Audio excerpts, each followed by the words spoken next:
If you are a person that has a woe is me mentality, you're going to forever keep yourself stuck where you are.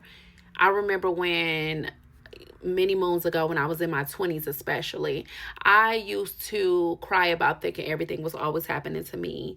Why is this happening to me? Why is my life like this? Why do I always got to experience so much type of trauma? But here's the thing, I spoke that out about myself, so that was my reality. In all actuality, a lot of the things I experienced was because of my personal decisions that I was making. But here's when the grace was coming in. We got to hold grace and space for ourselves, because a lot of the decisions you make, majority of them are taught behaviors and taught decisions that you do not know how to do anything else sometimes, or you don't know any other solutions. So you create the cycle of trauma for yourself. So I will never forget, one day one of my cars got repossessed, and I just was breaking down about how I always experienced so much trauma and so much stuff always happened to me.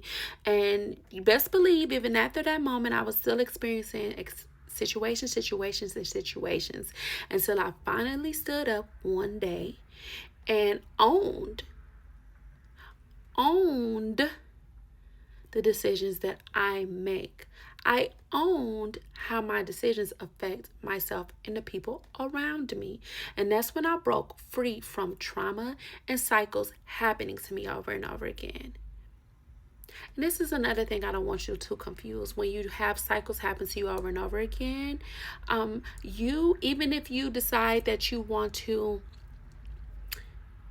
break free from this stuff, or you don't believe the stuff that you used to believe, do not ever think that the universe will not spin that block and try to check you and see if that's what you believe subconsciously and at your core. However, I say all this to say, this is why I am team. I do not throw pity parties. I'm a solution person. I've been there, I've done that, and I see the difference of when I stood up and I took responsibility versus when I bawled, got into a little ball and cried and didn't understand why I experienced all of this stuff in my life. Stuff that was in my control in the choices I was making. So yeah, I say this to say, if you continue on with that mindset, of woe is me mindset, you will forever live in that cycle, and you forever experience all the trauma that you keep seeing around yourself and in your life. So yes, I hope this helps, and I will talk to you later. Bye.